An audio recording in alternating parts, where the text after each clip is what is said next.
السلام علیکم ورحمۃ اللہ وبرکاتہ۔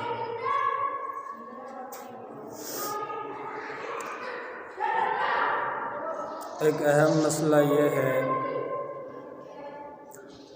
وفات پر کھانا پکانے اور دعوت وغیرہ کیے جانے کا رواج ہے معاشرے کے اندر۔ اسی طرح سے میت کے انتقال کے تیسرے دن یا 10ویں دن، 40ویں دن، سالگرہ وغیرہ، یہ جو میت کے نام سے کھانے پکائے جاتے ہیں، چاہے وہ اسی دن پکایا جا رہا ہو یا تیسرے دن میں پکایا جا رہا ہو یا 10ویں دن میں پکایا جا رہا ہو یا 40ویں دن میں پکایا جا رہا ہو یا پھر سال پورا ہونے پر پکایا جا رہا ہو، ان کھانوں کے سلسلے میں خود میت کے گھر والے کیا خیال کرتے ہیں، ان لوگوں کا ذہن اس بارے میں کیا ہوتا ہے، وہ لوگ اس کھانے کو کس لیول سے اپنے ذہن پر سمجھتے ہیں، اپنے ذہن پر لیتے ہیں، اور شریعت مطہرہ ان کھانوں کے سلسلے میں، ان دعوتوں کے سلسلے میں کیا کہتی ہے، آئیے سماعت کیجیے۔ وفات کے معنی ہے کہ جس گھر کے اندر کسی شخص کی وفات ہو جائے، کوئی شخص دنیا سے چلا جائے، کسی شخص کا انتقال ہو جائے، اس کی روح قبض کر لی جائے کسی کی، تو اب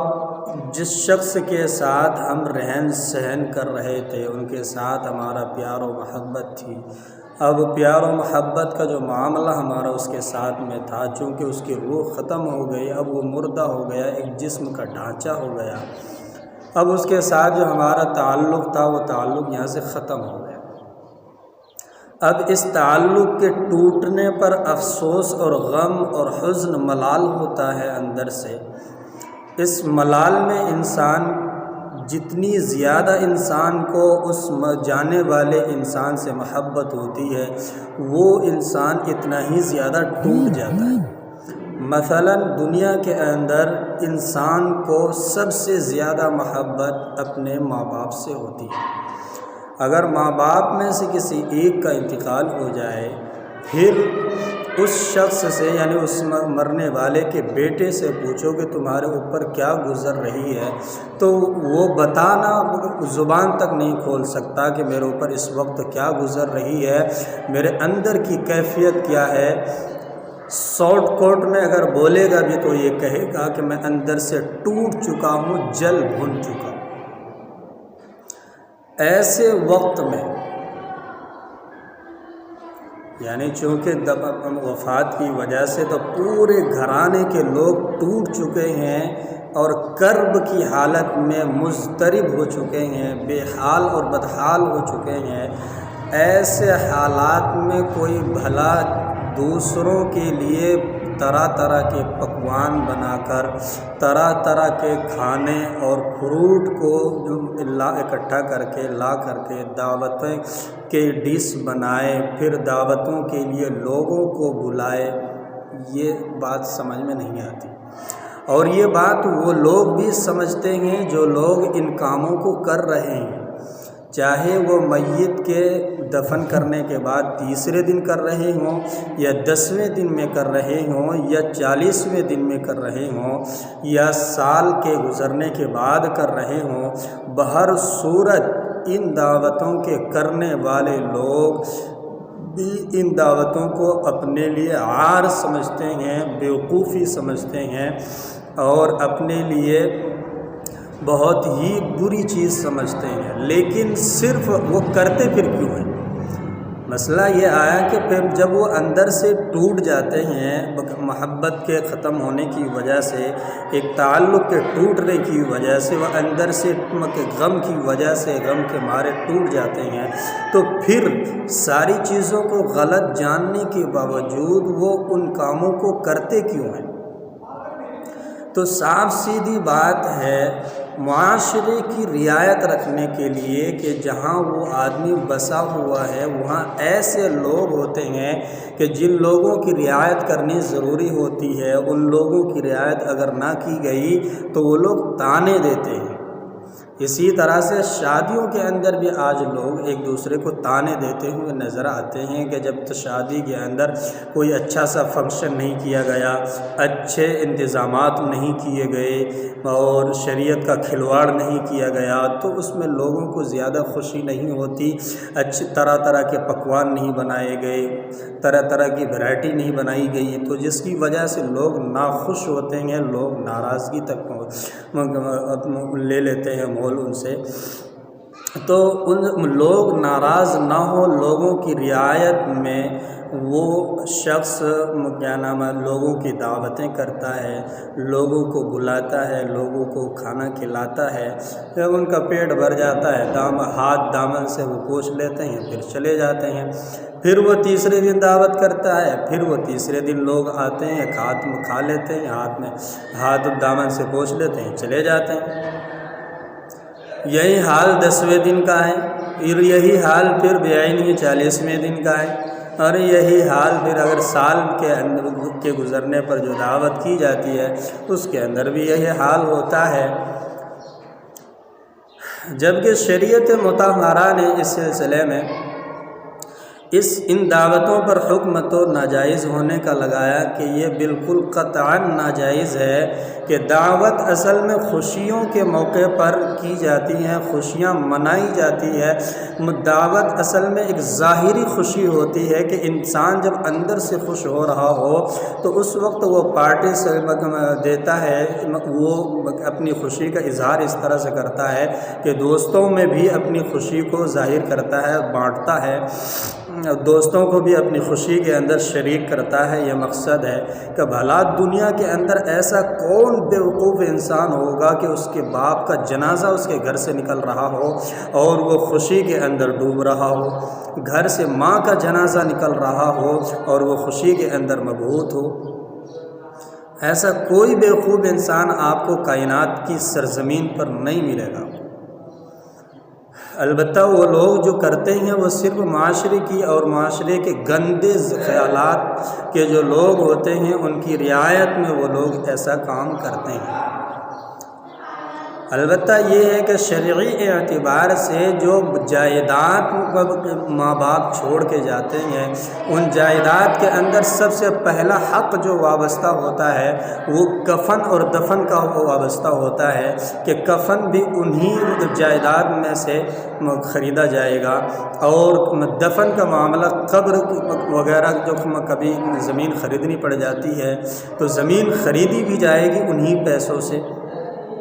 یا بعض علاقوں میں قبر کھدائی کے لیے پیسے لگتے ہیں تو قبر کھدائی کے لیے جو پیسے خرچ ہوں گے انہی جائیداد میں سے خرچ کیے جائیں گے۔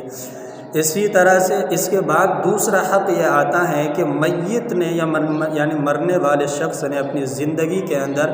قرض لے رکھے تھے، وہ قرض ادا نہیں ہوئے کہ اس سے پہلے ہی دنیا سے وہ چل بسے، تو اب اس میں دوسرا حق یہ آئے گا کہ جو بھی قرضہ اس شخص نے لے رکھا ہے، اور قرضہ چونکہ دو طرح کے ہوتے ہیں، ایک قرضہ یہ ہوتا ہے کہ کسی بندے سے قرضہ لے رکھا ہے، اور ایک قرضہ یہ ہے کہ اللہ تعالیٰ کا قرضہ ہے کہ یعنی رمضان المبارک کے روزے اس پر قرض ہے، یا نمازیں اس پر قرض ہے، بالغ ہونے کے بعد بہت ساری نمازیں اس پر چھٹی ہوئی ہیں جو قضا اس کے اوپر لازم تھی لیکن اس نے ادا نہیں کی، تو ایسی صورت میں یہ حقوق اللہ کہلائے گا، اور پہلا جو ہے وہ حقوق العباد کہلائے گا۔ تو بندوں کے اوپر جو لازم ہے ادا کرنا، وہ یعنی بیٹوں کے اوپر وہ باپ کی طرف سے حقوق العباد جو ہے ان کو ادا کرنا واجب اور لازم ہے، پہلے ان کو ادا کیا جائے گا۔ لیکن ہوتا یہ ہے کہ ماں باپ جس جائیداد کو چھوڑ کر گئے ہیں ان جائیداد میں سے بجائے یہ حق ادا کرنے کے قرض خواہوں سے یہ کہہ دیا جاتا ہے کہ باپ نے تو کچھ چھوڑا ہی نہیں، باپ نے تو کچھ چھوڑا ہی نہیں، ان کو کچھ نہیں دیا جاتا۔ پلس میں یہ ہوتا ہے کہ انہی جائیداد کے مال میں سے، انہی جائیداد کی مالیت سے، رقومات سے جشن کیا جاتا ہے، اور پارٹی سیلیبریٹ کی جاتی ہے وغیرہ وغیرہ، اور بھی فنکشن کیے جاتے ہیں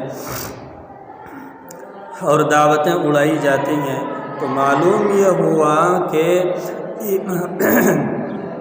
ایک گناہ تو میت کے اوپر یہ تھوپ دیا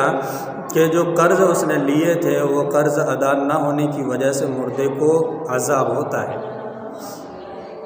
مردے کو عذاب ہوتا ہے۔ اللہ کے نبی علیہ السلام تو یہاں تک معاملہ یہ فرماتے تھے کہ جب کوئی جنازہ مدینے کے اندر مسجد نبوی کے پاس لایا جاتا اور آپ کو جنازے کی نماز کے لیے بلایا جاتا تو آپ سب سے پہلے یہ سوال کرتے تھے کہ اس کے اوپر قرضہ ہے یا نہیں، اگر قرضہ ہے تو کوئی اگر اس کی طرف سے ادائیگی کرنے کے لیے تیار ہو تو میں پڑھاتا ہوں، اور اگر اب کوئی نہیں اس کے پیچھے جو اس کے قرضے کو ادا کر سکے تو پھر اللہ کے نبی علیہ السلام اس کی جنازے کی نماز کو نہیں پڑھاتے تھے۔ تو معلوم یہ ہوا کہ دیون یعنی حقوق العباد کی وجہ سے، اس میں کوتاہی کی وجہ سے بندوں کو قبر کا عذاب ہوتا ہے۔ اسی طرح سے وہ جو دعوتیں کی جاتی ہیں، کھانے اور پکوان بنائے جاتے ہیں، لوگوں کو بلایا جاتا ہے، وہ صرف اور صرف مقصد یہ ہوتا ہے، وہ لوگ یہ سمجھتے ہیں کہ ان کھانا کھلانے کی وجہ سے ہمارے جو جانے والے افراد ہیں جن کا انتقال ہو گیا ہے اب ان کو عذاب نہیں ہوگا، ان سے اگر پہلے عذاب ہو رہا ہوگا تو ہمارے دعوت کرنے کی وجہ سے ان سے اس عذاب کو اٹھا لیا جائے گا۔ ایسا ہرگز نہیں ہے، اس لیے کہ اس کو ایصال ثواب کون کہے گا؟ اسے تو یہ کہیں گے کہ باپ کا انتقال ہو گیا، کہ پٹھا خوشیاں منا رہا ہے، پٹھا خوشیاں منا رہا ہے، تو خوشیاں منانے کی وجہ سے لوگ اسے اور بیوقوف کہیں گے، حق میں اسے یہ نہیں کہیں گے کہ یہ ایصال ثواب کے لیے اپنے والدین کے لیے روتا پیٹتا پھر رہا۔ ہونا تو یہ چاہیے تھا کہ اولاد کے اوپر ماں باپ کا مرنے کے بعد حق تو یہ تھا کہ وہ اپنے والدین کے لیے جو دنیا سے چلے گئے ان کے لیے ایصال ثواب کرتا، ان کے لیے نیک عمل کر کے دعا کرتا، صدقہ اور خیرات کرتا ان کے نام سے۔ اسی طرح سے بقرعید کے اندر ان کے نام سے قربانی کرتا، جو جائیداد وہ چھوڑ کر گئے تھے ان کے ذریعے سے جو وہ قرض انہوں نے لے رکھا تھا ان قرض کی ادائیگی کرتا۔ یہ سارے جو کام کرنے کے تھے ان کو تو کیا نہیں، بلکہ جو کام نہیں کرنے کے تھے ان کاموں میں لوگ پڑ گئے، اور یہ صرف اور صرف اپنی ناک بچانے کے لیے لوگ کرتے ہیں، حقیقت کے اعتبار سے وہ بھی کرنا نہیں چاہتے۔ معاشرے کے اندر اگر تبدیلی لانا ہے، معاشرے کے اندر ایسے برے کاموں سے اپنے آپ کو بچانا ہے تو اپنی ناک کی فکر کرنا بالکل چھوڑ دیں، اور اگر ناک ہی کی فکر ہے تو ایک بات اور یاد رکھ لیں کہ جب بھی آپ کے گھر میں کسی کا وصال ہوتا ہے، کسی کا انتقال ہو جاتا ہے تو پھر معاشرے کے والوں کی رعایت کرتے ہوئے آپ دعوت بھی کریں دعوت، لیکن دعوت کا طریقہ وہ رکھیں جو میں بتا رہا ہوں۔ دعوت کا طریقہ یہ رکھیں کہ دعوت کے اندر سارے انتظامات کیے جائیں، مختصر سارے انتظامات کیے جائیں، لیکن مختصر انتظامات کرنے کے بعد جن لوگوں کو آپ نے دعوت دینی ہے انہیں دعوت دیں، اور دعوت دینے کے بعد انہیں جب آپ دسترخوان پر سب کو بٹھا دیں تو بٹھانے کے بعد جب وہ ہاتھ میں لقمہ اٹھانے لگے تو اس وقت ان کو روک کر ایک بات کہیں کہ بھائی میرے گھر کے اندر تو ایک آدمی کا انتقال ہوا ہے، اس شخص سے میری بڑی محبت تھی، اس شخص سے میرا خونی تعلق تھا، جس کی بنا پر وہ رخصت ہو گیا، وہ ہمارا سہارا تھا، ہمدرد تھا، اور جن کاموں کو میں نہیں کرتا تھا لیکن وہ ہماری طرف سے اس کام کو انجام دے دیا کرتا تھا، ہمارے ذمے کے اوپر سے بہت سارے بوجھ کو وہ ہلکا کر دیا کرتا تھا، لیکن آج جب وہ بندہ چلا گیا اور وہ سارے بوجھ کو ہمیں خود اپنے کاندھے پر اٹھانے پڑ رہے ہیں، تو اب جس کی وجہ سے ہم اندر سے حزن و ملال میں مبتلا ہے، اور کیا کہتے ہیں غموں کے اندر مبتلا ہیں، غموں سے چور ہیں، نڈھال ہیں، اور آپ حضرات آئے ہیں ہمارے گھر دعوت کھانے کے لیے، آپ لوگوں کو شرم و لحاظ اور حیا نام کی چیز نہیں ہے آپ کے لوگوں کے اندر؟ کیا بالکل غیرت مر چکی ہے کہ جس گھر سے جنازہ اٹھ رہا ہے اسی گھر میں تم چلے آئے بھاگے ہوئے دعوت کھانے کے لیے؟ ہونا تو یہ چاہیے تھا کہ آج تم ہمدردی کرتے، آج ہمارے غم میں تم ساتھ دیتے، جس طرح سے تم ہمارے سکھ میں ساتھ رہے ہو اس طرح سے ہمارے دکھ میں بھی تم ساتھ رہتے، لیکن تم نے تو غیرت کا جنازہ بھی نکال دیا، جس طرح سے ہمارے ابا کا جنازہ نکلا اسی طرح سے تم نے اپنے کیا نام ہے غیرت کا بھی جنازہ نکال دیا۔ یہ ساری باتیں سنا دیں اس کھری کھری، اور 2 ٹوک لفظوں میں سنائیں، اس کے بعد ان سے کہو کہ کھاؤ، بسم اللہ پڑھو اور کھاؤ۔ اور اگر وہ اس کے باوجود ان کی غیرت نہیں جاگتی ہے تو انہیں بتائیں کہ یہ جو تمہارے مولویوں نے ڈھونگ رچ رکھا ہے نا، تمہارے جو ان کے پاس علم نام کی تو کوئی چیز ہوتی نہیں ہے، اور یہ لوگوں کو فاتحہ میں لگا رکھا ہے، لوگوں کو تیجا میں لگا رکھا ہے، وفات کے کھانے میں لگا رکھا ہے، اور 10ویں میں لگا رکھا ہے، 40ویں میں لگا رکھا ہے، یہ سب بکواس پنتی ہے، اس میں سوائے لوگوں کے مال کے ضائع ہونے کے اور کچھ نہیں ہوتا ہے، اس لیے کہ جن لوگوں کی دعوتیں کی جاتی ہیں وہ خود پہلے سے مالدار ہوتے ہیں، وہ صدقے کے حقدار نہیں ہوتے۔ اگر انہیں کھانا کھلایا بھی جائے گا تو وہ بسم اللہ تک نہیں پڑھتے کھانا کھاتے ہوئے، تو ایصال ثواب کہاں کریں گے وہ آپ کے والدین کے لیے؟ کسی غریب اور فقیر اور مسکین اور یتیم کے پیٹ میں اگر اس کھانے کو ڈالو گے تو وہ اندر سے آپ کو دعا دے گا، آپ کے والدین کو دعا دے گا، آپ کے والدین کے لیے ایصال کی دعا، ایصال ثواب کرے گا، ایصال کی دعا کرے گا، بخشش کی دعائیں کرے گا، مغفرت کی دعائیں کرے گا۔ تو ضرورت جہاں خرچ کرنے کی ہے وہاں کیجیے نا، جہاں ضرورت نہیں وہاں قطع خرچ کر کے فائدہ کیا، سوائے اس کے کہ مال ضائع ہو رہا ہے، اس کے علاوہ کوئی اور لابھ مل رہا ہو تو بتائیے۔ جہاں ہم اور آپ خرچ کرنے کے اندر لگے ہوئے ہیں وہاں تو صرف اور صرف ہمارا مال ضائع ہوتا ہے اور فائدہ کچھ نہیں ہوتا۔ آپ مدرسے کے اندر طلبہ کو کھلائیے، انہیں وہ قرآن کریم آپ کے والدین کے لیے پڑھ کے ایصال ثواب کریں گے، آپ کے والدین کے لیے ثواب پہنچائیں گے۔ فقیر اور مسکین لوگوں کو کھلائیے جو ایک ایک لقمے کے لیے ترستے ہیں، ان لوگوں کا پیٹ بھریے، جب ان کا پیٹ بھرے گا تو پھر کیا نام دل سے دعائیں نکلیں گی ان کے آپ کے والدین کے لیے۔ تو وہ کام کرنا چاہیے جو حدیثوں کے اندر آیا ہے، قرآن کے اندر آیا ہے، صدقات اور خیرات کے مصرف مسکین، یتیم اور غریبوں کو بنائیے، مالداروں کو قطعاً نہ بنائیے۔ اللہ عمل کی توفیق عطا فرمائے۔ السلام علیکم ورحمۃ اللہ۔